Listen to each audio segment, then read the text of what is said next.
코로나 이후에 지난주부터 새신자 성경 공부를 시작하게 됐습니다. 새신자 교육을 하게 됐는데 참 감동스럽더라고요. 새신자 성경 공부 제1과 1장에 나오는 한 예화가 있습니다. 오늘 성경 본문에 관련된 그런 주제인데요. 옥하는 목사님이 쓰신 새신자 성경 교육 교재가 있는데 거기에 탕자의 이야기를 다루고 있습니다. 일부는 우리가 오늘 성경에 나와 있는 이야기와 같이 흔히 알고 있는 그런 이야기가 쭉 소개되고 있어요. 근데 2부에는 좀 작가의 상상력을 동원하여서 그렇게 탕자의 이야기를 새롭게 전개하고 있습니다. 탕자가 재산을 다 허비하고 회개하며 집으로 돌아오게 되었습니다. 그래서 아버지는 얼마나 기뻤는지 모릅니다. 죽어와 같았던 죽음과 다름없었던 그런 아들이 다시 돌아왔구나. 너무나도 반가웠죠. 이런 아들이 찾게 되었습니다. 그런데 문제는 그 이후에 발생하게 되었습니다. 방탕한 아들로 집을 나간 그런 탕자가 다시 돌아와서는 정말 새 사람이 되었어요. 너무나도 얼마나 감사한지 모릅니다. 탕자는 이렇게 고백합니다. 내가 아버지의 재산을 다 허비하였으니까 이제 이대로 이렇게 살아서는 안 되겠지. 아버지의 기쁨과 또 아버지가 정말 사랑하는 그런 아들이 되어야 되겠다 결심을 하게 됩니다. 성실하게 열심히 그렇게 살게 되었습니다. 그리고 나서 또 한 가지 생각을 한 것이 있어요. 아버지의 재산을 내가 얼마나 많이 그렇게 탕진을 하였는지, 내가 아버지의 재산을 좀 다시 회복하는 그런 아들이 되어서 아버지의 기쁨이 되었으면 좋겠다 생각을 하게 되어서 이 탕자는 아버지 몰래 다시 집을 나가게 되었습니다. 아버지에게 남긴 상처, 진빚을 갚아야겠다고 생각하고 다시 길을 나서게 된 것이죠.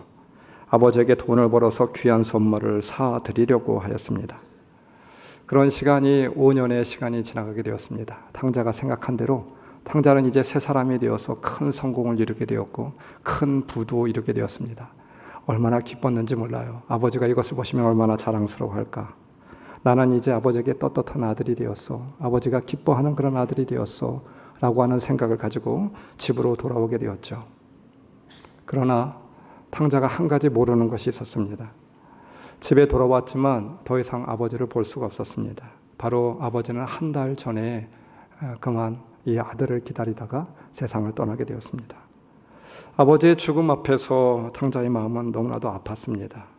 그리고 그 탕자를 더욱더 가슴 아프게 하였던 것은 탕자에게 남겨진 한 장의 아버지의 유서였어요. 유서의 내용은 이렇습니다. 사랑하는 아들아, 나에게는 아무것도 필요 없단다. 정말로 내가 필요한 것은 바로 너와 함께 있는 것이었단다. 네가 정말 오늘따라 보고 싶구나. 아버지의 마음을 잘 아는 것이 아버지를 기쁘게 할 수 있는 그런 시작이었음을 이 탕자는 몰랐습니다. 아버지를 잘 안다고 생각하였지만, 그래서 아버지가 좋아하는 것을 사드리겠다고 집을 떠난 것이었지만, 그러나 진정 탕자는 아버지가 진정 원하는 것이 무엇인지 몰랐어요. 아버지가 진정 어떤 분인지, 아버지의 마음이 무엇인지 알지 못했습니다. 이것이 바로 탕자의 슬픔이었습니다. 오늘 성경 본문은 탕자의 이야기죠. 근데 신학자들이 신학교에서 공부하고 있는 전도사님들에게 오늘 성경 이 본문만은 꼭 피하라고 이야기를 하고 있어요. 왜 그렇습니까? 너무나도 잘 알고 있는 말씀이기 때문에. 우리 성도들 치고 이 말씀 안 들어본 사람이 있겠습니까? 수도 없이 이 말씀 들었어요. 근데 여러분 한번 생각해 봅시다. 우리가 잘 알고 있다라고 해서 정말 잘 아는 것입니까? 혹시 잘 알고 있지만 잘 모르고 있는 것은 아닙니까? 알고 있다고 하여도 우리는 잊고 살아가고 있는 것은 아니겠습니까? 주님이 쓰신 이 드라마를 오늘의 나의 상황 속에서 다시 한번 조명해 보았으면 좋겠습니다.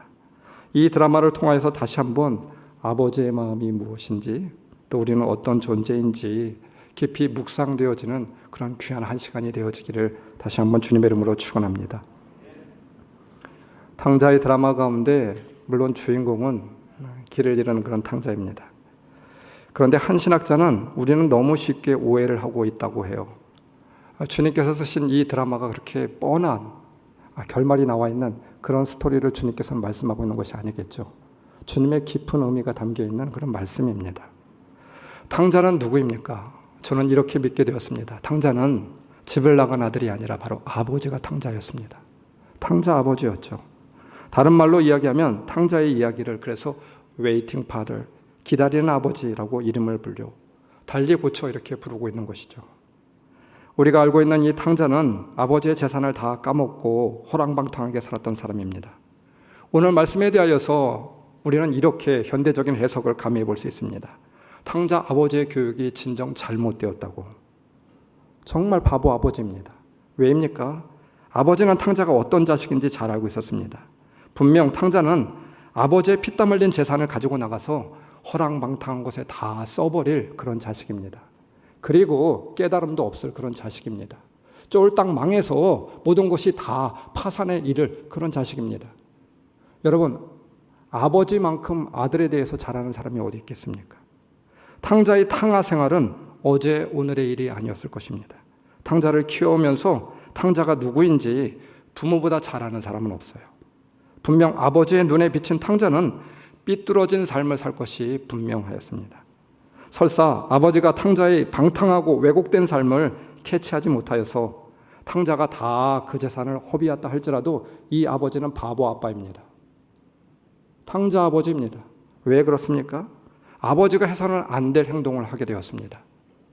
예수님께서는 이 드라마의 이야기를 많은 사람들에게 이야기하고 있어요. 이 드라마를 듣고 있는 청중들, 당시 예수님께서 말씀하셨을 때 이 드라마를 듣고 있었던 그런 많은 사람들은 너무나도 분노했습니다. 왜 분노했는지 아십니까? 탕자가 허랑방탕하게 살아서도 아닙니다. 아버지의 재산을 다 허비하여서도 아닙니다. 그가 세상에서 정말 주색잡기에 빠져서 허랑방탕하게 살다가 다 망한 그런 인생이 되어서도 아닙니다. 무엇입니까? 유대인의 관습상 아버지가 죽기 전에 재산을 상속할 수 없었다라고 해요. 상속된 재산이라고 할지라도 합법적으로 사용할 수가 없었습니다. 이 재산을 사용할 수 있는 유일한 길은 바로 아버지가 죽었을 때 사용할 수 있는 것이죠. 다른 말로 이야기하면 지금 탕자는 아버지에게 재산을 물려달라고 이야기하고 있어요. 나에게 줄 분깃을 주십시오. 나의 재산을 지금 주세요. 그리고 그 재산을 가지고 나가서 그는 세상에서 그것을 다 허비하게 되었습니다. 아버지, 당신은 나에게 있으나 마나한 존재입니다. 나에게 아버지는 없습니다. 나에게 오직 돈만이 중요합니다. 당신 같은 사람, 나의 아버지가 될 수가 없어요. 나는 아버지도 필요 없고 가족도 필요 없고 다 필요 없습니다. 나는 오직 돈만 있으면 됩니다. 이것이 바로 탕자의 고백이었죠.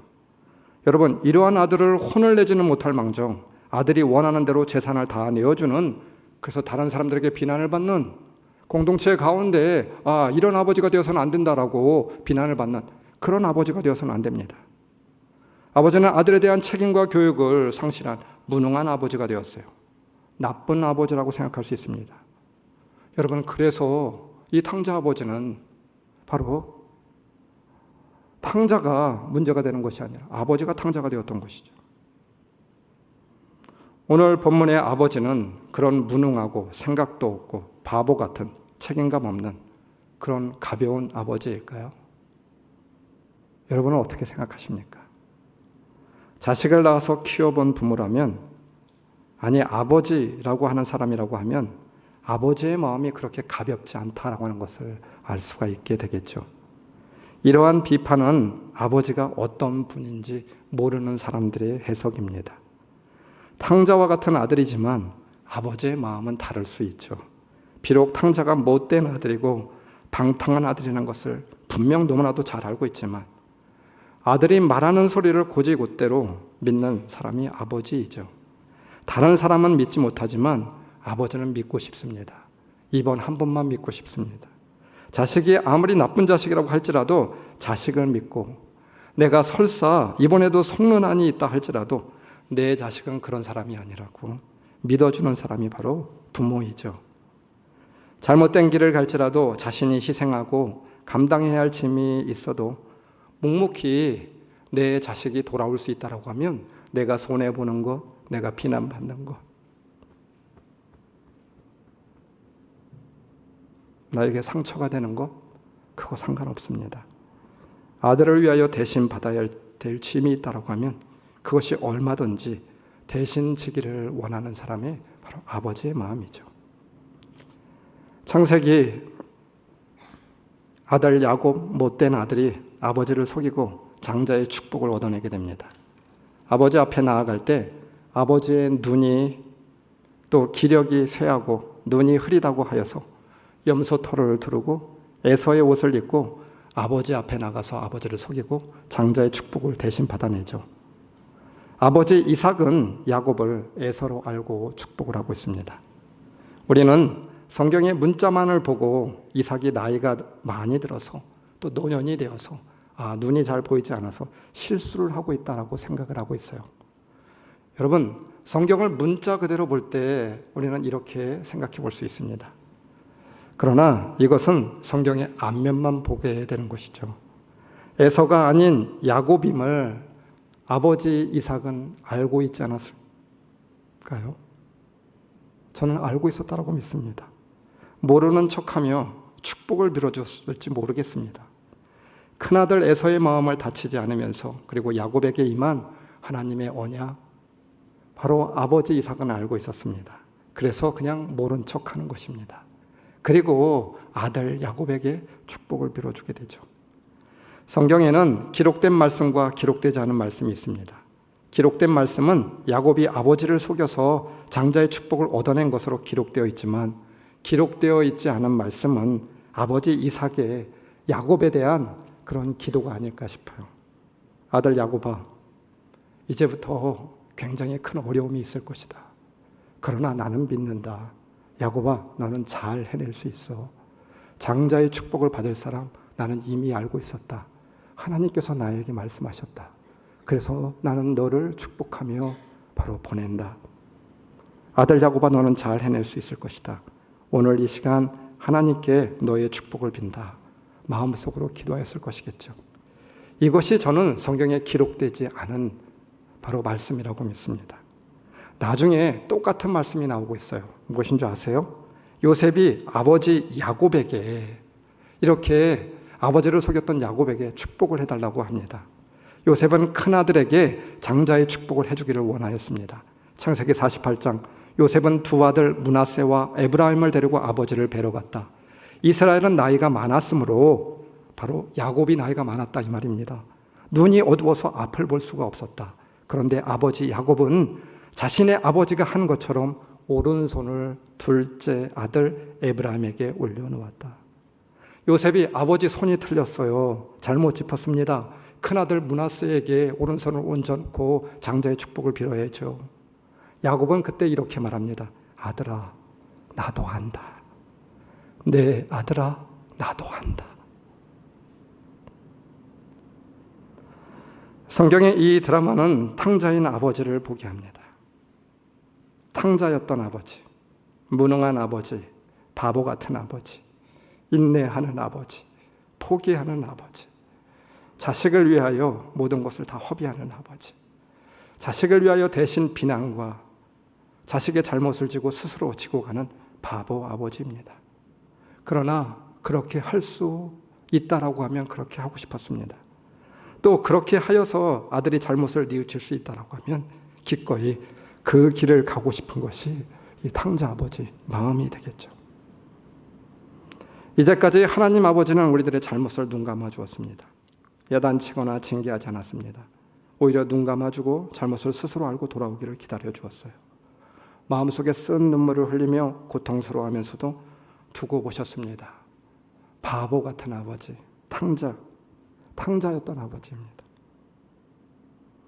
십자가에서 죽으신 아버지, 보잘것없는 죄인들을 위하여, 살릴 가치가 없는 죄인들을 위하여 기꺼이 자신의 생명을 내어놓아 주신 우리 하늘 아버지, 우리 주님입니다.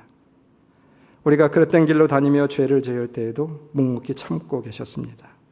하나님을 떠나 있을지라도 돌아오기를 간절히 바라며 동구 밖에 서서 기다리고 있는 아버지, 이것이 바로 하늘 아버지의 마음이고 하나님의 마음을 닮은 우리 육신의 아버지들의 마음이 되겠죠. 한 아들이 나이가 들어서 아버지에 대한 회상을 하게 되었습니다. 아들이 이제는 자라서 어른이 되고 결혼을 하게 되었습니다. 그런데 돈 벌어 오는 곳이 변변찮아요. 또 이 아버지도 시를 쓰는 사람이기 때문에 돈을 벌 수 없었습니다. 그러나 아들을 결혼시키기 위해서 있는 거 없는 거 다 팔아서 그렇게 새빵 하나를 마련하게 되었습니다. 이 아들은 돈을 많이 벌지 못하여서 아버지에게 용돈 한 번 드린 적이 없었습니다.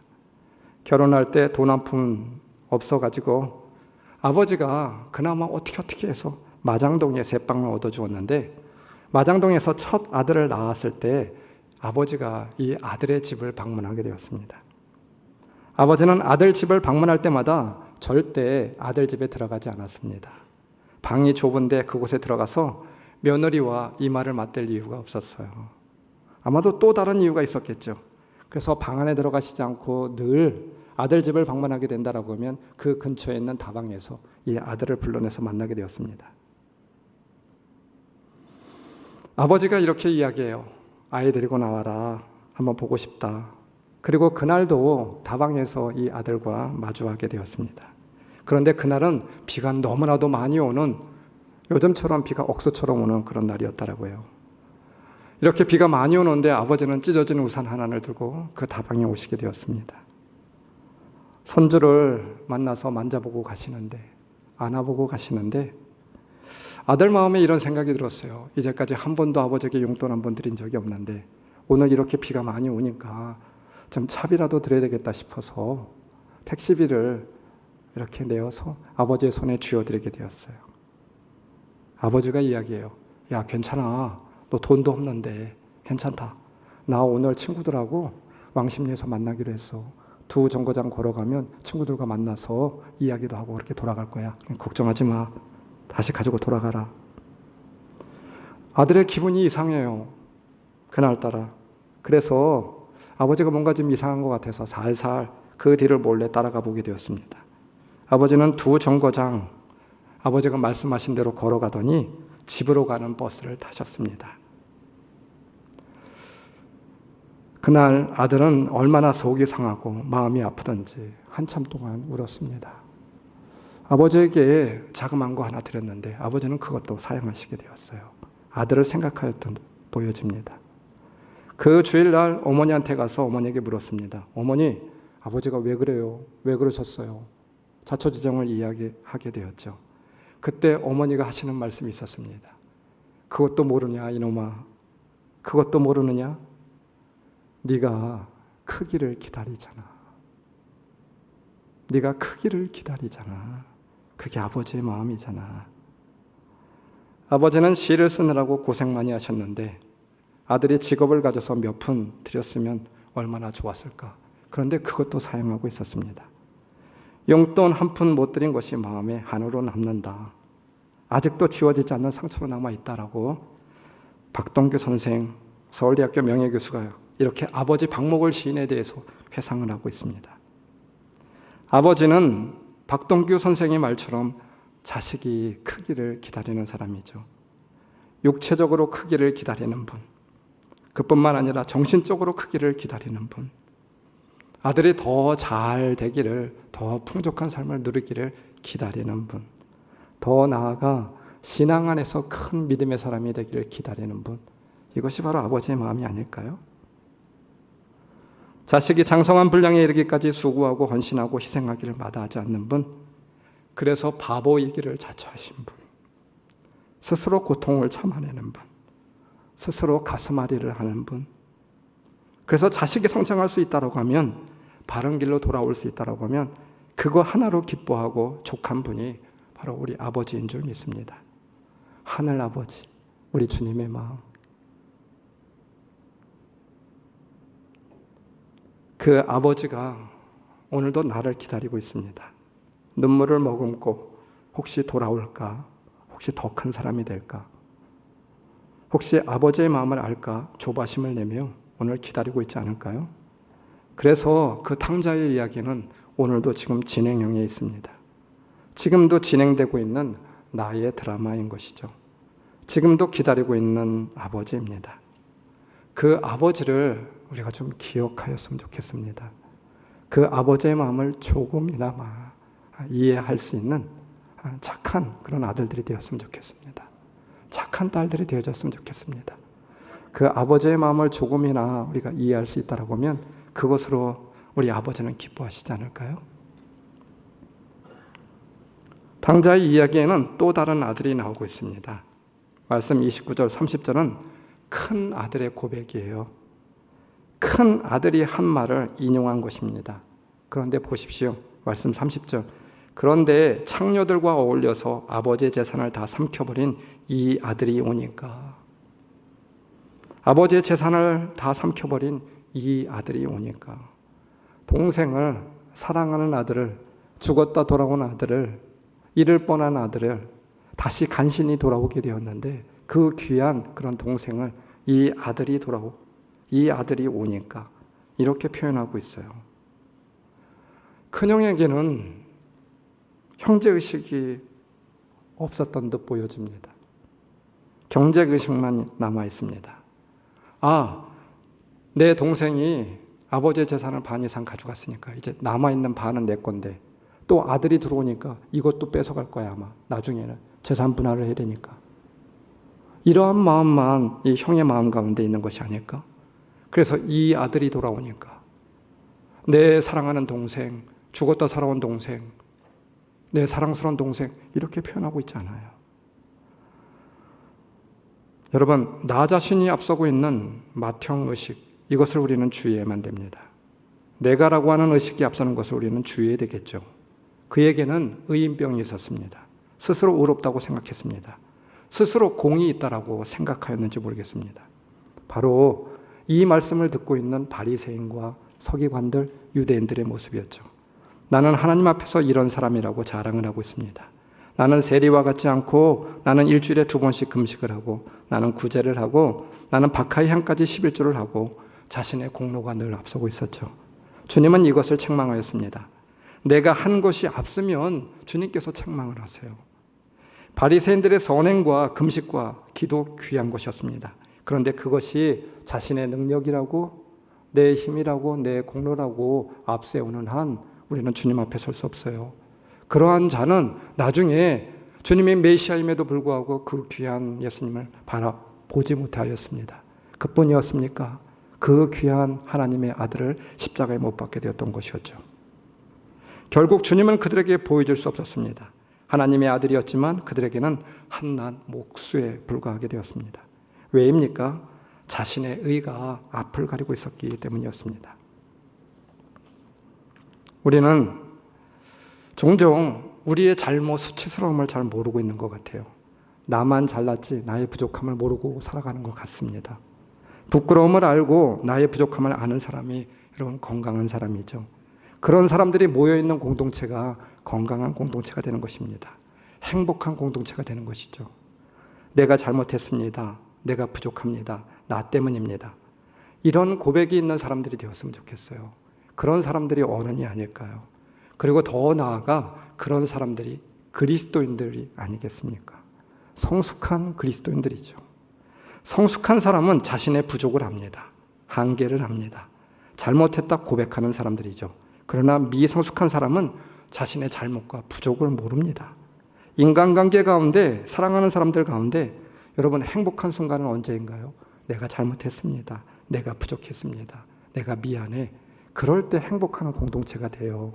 아름다운 공동체가 될 수 있습니다.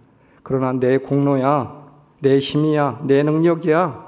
나는 아무런 잘못이 없어. 네가 문제가 있지. 그래서 우리는 매일 싸우고 있는 이유잖아요.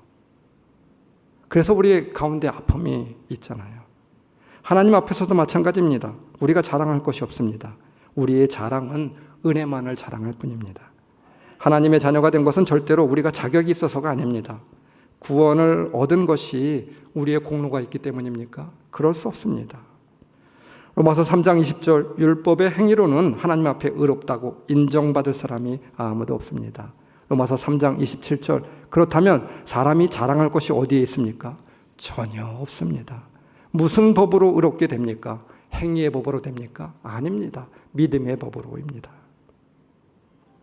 하나님은 우리를 자녀로 삼으셨습니다. 우리가 사랑을 받을 자격이 있어서입니까? 아닙니다. 그저 부끄러울 뿐입니다. 그런데 하나님이 우리를 사랑하시기로 작정하셨어요. 그래서 초대 교부였던 어거스틴은 이렇게 말하고 있습니다. 우리가 가치가 있는 사람이기 때문에 하나님이 우리를 사랑하신 것이 아니다. 하나님이 우리를 사랑하셨기 때문에 우리가 가치 있는 사람이 되는 것이지. 하나님이 우리를 사랑하셨기 때문에 우리가 가치 있고 우리의 존재가 있는 그런 사람이 되는 것입니다. 우리의 가치는 우리의 공로가 아닌, 행위가 아닌 하나님의 사랑입니다. 우리는 무익한 종에 불과합니다. 공로가 아닌 은혜로 살아가는 사람들인 것이죠. 탕자의 비유, 진정 가르쳐주고자 하는 의미가 오늘 말씀에 담겨져 있습니다. 여러분, 오늘 말씀은 참 독특한 말씀이에요. 여러분들 아십니까? 15장이 똑같은 말씀으로 되어 있어요. 세 개의 비유를 하고 있습니다. 즉 다시 이야기하면 우리 주님께서 정말 얼마나 이 말씀이 귀한 말씀인지 강력하게 세 개의 말씀으로 똑같이 전하고 있어요. 첫 번째 말씀이 무엇입니까? 100마리 양 가운데 한 마리를 잃어버렸어요. 99마리밖에 남았습니다. 그럼에도 불구하고 목자는 그 한 마리를 찾아 나서고 있다고 하는 거예요. 두 번째 비유가 무엇입니까? 드라크마의 비유입니다. 10개의 드라크마를 여인이 갖고 있었는데 한 개를 잃어버렸어요. 그럼에도 불구하고 그 한 개를 찾아 나섭니다. 찾았더니 온 동네 사람을 불러 모아서 잔치를 벌이고 있습니다. 마지막으로 2명의 아들 가운데 한 아들을 잃어버렸습니다. 그 아들이 돌아오게 되었어요. 잔치를 벌이고 내 사랑하는 아들이다. 이렇게 말하고 있죠. 여러분, 이 세 개의 비유가 말하고 있는 내용이 있어요. 말씀 7절. 이 비유의 결론은 동일합니다. 길 잃은 양의 결론을 보십시오. 말씀 7절. 회개하는 죄인 한 사람을 두고. 잃어버린 드라크마의 비유. 말씀 10절. 이와 같이 회개하는 한 사람. 그런데 여러분, 탕자의 비유, 똑같은 비유이고 똑같은 말씀인데 이 탕자의 비유에는 결론의 말씀이 생략되어 있습니다. 감추어져 있습니다. 그러나 우리가 두 개의 비유로 유추해 볼 때 생략되어진 결론은 7절과 10절 다르지 않아요. 이와 같이 죄인 한 사람이 회개하면 하나님께서 얼마나 기뻐하시는지, 바로 그런 사람이 주인의 잔치에 참여할 수 있다, 이렇게 말하고 있는 것이죠. 이것이 바로 생략된 결론입니다. 회개를 다루고 있는 본문이죠. 회개가 주제입니다. 사실 주님의 드라마에는 더 깊은 의미를 담고 있습니다. 탕자의 이야기를 시작을 하고 있어요. 말씀 11절, 예수께서 말씀하셨다. 어떤 사람에게 아들이 둘 있었는데, 아들이 둘 있었다라고 해요. 잃어버린 탕자, 허락당한 탕자가 주인공이었다라고 하면 둘이라고 하는 표현도 쓸 필요가 없어요. 그냥 그 탕자에 대해서 이야기하면 돼요. 그런데 주님께서는 바로 거기에 초점이 있지 않았습니다. 탕자는 바로 잃어버린 그 아들이 아니라 집안에 있는 탕자를 말하고 있는 것이죠. 왜 그렇습니까? 회개하지 않은 그 사람, 회개하지 않은 그 아들, 그래서 그 아들은 잔치에 참여하지 못하였다. 회개가 없었기 때문에 회개한 그 잃어버린 아들은 그가 재산을 다 허비하고 아버지의 마음을 아프게 하였지만 하늘 잔치에 참여할 수 있었지만, 회개하지 않은 그 아들, 유대인들, 바리새인들, 서기관들, 그들은 안타깝게도 잔치에 참여할 수 없었다. 이 구절이죠. 우리가 놓치기 쉬운 구절이 있습니다. 집 나간 탕자는 결국 집에 돌아와 잔치에 참여하게 되었습니다. 말씀 24절, 그래서 그들은 잔치를 벌였다. 그런데 말씀 28절, 큰 아들은 집으로 돌아가려고 하지 않았다. 아버지가 나와서, 집에서 나와서 그를 달랬다. 결코 그는 들어가지 않았어요. 나와서 달랬으나 집에 잔치에 들어가지 않았습니다. 잔치에 참여하지 않았습니다. 아니, 잔치에 참여할 수가 없었어요. 잔치에 참여할 수 없었습니다. 왜입니까? 말씀 19절, 집 나간 둘째 아들은 나는 더 이상 아들이라 불릴 자격이 없습니다. 나를 품꾼의 하나로 내가 하늘과 아버지 앞에 큰 죄를 지었습니다. 나를 용서해 주세요. 내가 참여합니다. 나는 정말 아무것도 아닙니다. 그러나 나를 긍휼히 여겨주세요. 눈물로 회개하며 그렇게 집으로 돌아가게 되었죠. 그래서 잔치에 참여할 수 있었습니다. 그러나 큰아들은 아버지의 마음을 몰랐어요. 아버지가 얼마나 동생을 기다렸는지, 얼마나 애타게 찾고 있었는지 아버지의 마음을 헤아리지 못하였습니다. 그 순간에도 아버지가 동생에게 베푼 호의를 자신이 받지 못할 것이라고 생각하고, 바로 동생에 대한 경쟁의식 때문에, 공로의식 때문에 동생을 밀어내고 있었습니다. 그 귀한 잔치에 찾아가서 동생을 기뻐하며 맞아주지 않았어요. 중요한 것은 자기의 의에 빠져서 자신이 무엇을 하고 있는지 모르고 있었다는 것입니다. 바리새인과 바로 유대인들을 말하고 있는 것이죠. 결국 그들은 회개도 하지 않고 예수님을 죽이기까지 했습니다. 그래서 탕자는 집을 나간 아들이 아니었습니다. 집 안에 있는 큰 아들이었죠. 왜입니까? 회개가 없었습니다. 자신의 잘못이 무엇인지 모르고 있었습니다. 상한 마음이 없었습니다. 회개하는 자는 아버지의 은혜를 받죠. 그러나 회개가 없는 자는 천국의 잔치에 초대받지 못합니다. 하나님이 찾으시는 자는 완전한 자가 아닙니다. 완전한 자는 이 세상에 단 한 사람도 없습니다. 하나님이 그래서 찾으시는 사람은 상한 심령이고 통회하며 회개하는 자를 하나님이 찾고 있죠. 하나님은 죄를 보시는 분이 아니라 회개하는 사람을 보시고 있습니다. 자기 의를 내세우는 것이 아니라 용서를 구하는 사람을 긍휼히 여기고 있죠. 세상에는 두 종류의 사람들이 있다고 합니다. 하나는 무엇입니까? 회개한 죄인. 그리고 또 하나는 무엇입니까? 회개하지 않은 죄인. 우리가 죄인임을 알고 돌아오는 자가 되어야 되겠어요. 그래야 하늘아버지의 긍휼을 받을 수 있죠. 나는 의인을 부르러 온 것이 아닌 죄인을 부르러 왔다. 여러분, 우리는 죄인임을 잘 모르고 살아가고 있는 것 같아요. 병든 자임을 잘 알지 못하고 살아가고 있습니다. 이와 같은 안타까운 영혼들로 우리는 하루하루를 날마다 살아가고 있지는 않습니까? 마틴 로이드 목사님은 그래서 이렇게 말하고 있습니다. 우리는 자신의 죄성으로 인해 탄식해 본 일이 없고 그런 감정을 느껴보지도 못하였습니다. 우리는 너무 가볍습니다. 우리는 너무 가볍습니다. 이것이 바로 교회의 문제고 성도의 문제이고 나 자신의 문제라고 하는 것이 되겠죠. 한경직 목사님은 우리가 잘 알고 있는 대로 목사님들 예수 잘 믿으세요. 촌철살인과 같은 유언의 말씀을 하셨습니다. 예수를 잘 믿는다고 생각하는 것, 이것이 죄악입니다. 나는 아니라고 생각하는 것, 여기에 큰 문제가 있다라고 하는 말이 되겠죠. 여호와는 마음이 상한 자에게 가까이 하시고 충심으로 통회하는 자를 구원하시는도다. 시편 34편 18절의 말씀. 하나님이 상한 자를 기뻐하십니다.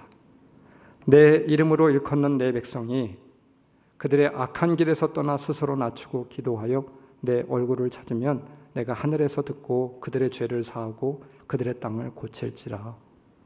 역대하 7장 14절의 말씀.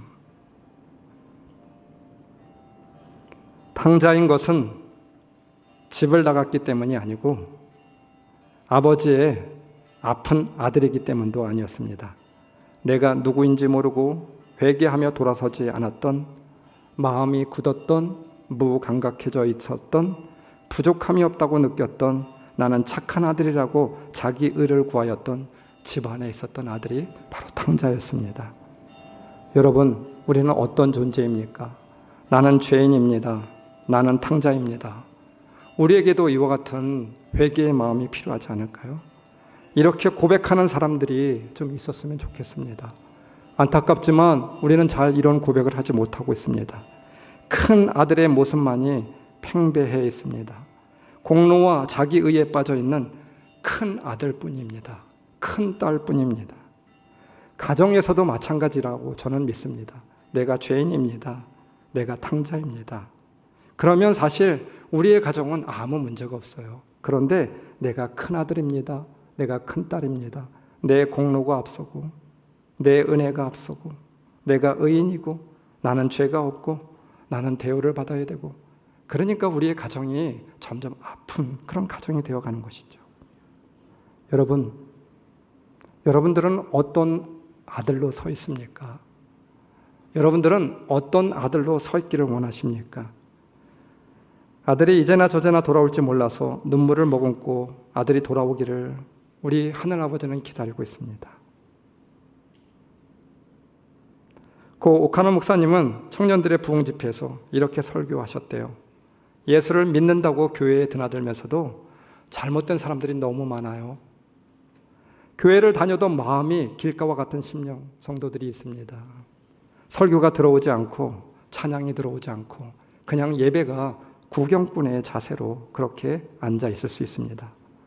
구원을 받아야 될 사람이 교회 밖에 있는 것이 아니라 정말 구원을 받아야 될 사람은 교회 안에 있습니다.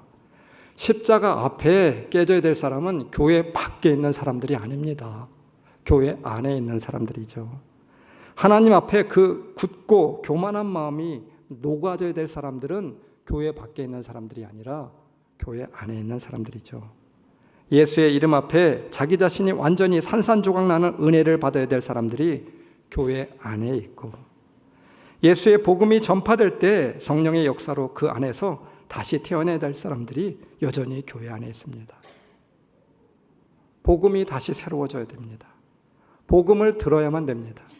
복음을 들어야 될 사람, 교회 밖에 있는 사람들이 아니라 교회 안에 있는 사람들이죠. 오늘 이 자리에 앉아 있는 예수를 믿고 있는 성도 여러분, 많은 분들이 복음으로 다시 태어나야 될 그런 위치에 있다라고 여러분은 그렇게 믿고 있습니까? 다 안다라고 생각하는 그 생각, 그것은 바로 사탄의 생각입니다. 나는 아니라고 하는 그런 사탄의 생각을 우리는 뿌리쳐내야만 됩니다.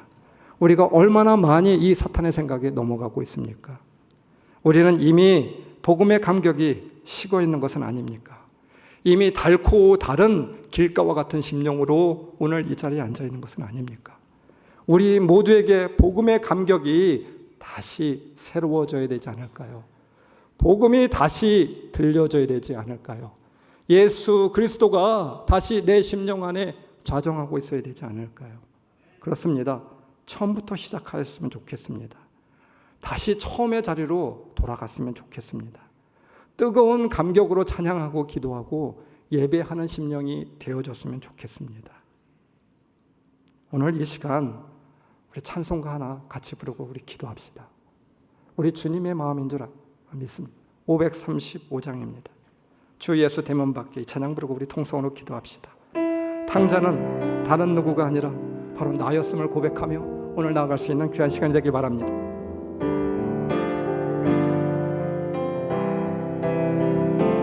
주 예수 대문 밖에 기다려 섰으나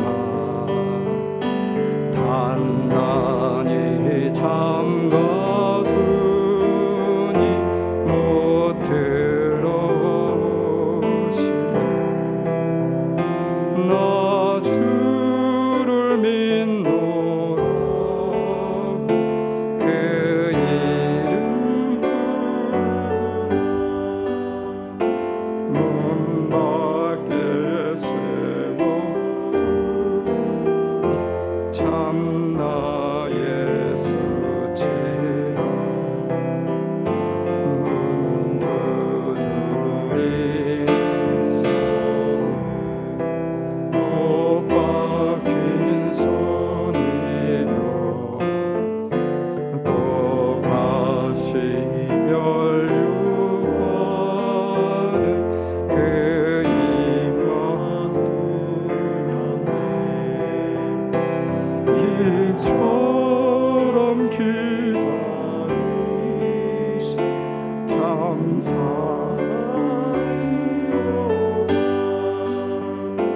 문 밖에 닫아두니 한없는 내 죄라. 주 예수 간구하네 원하는 말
맞아요.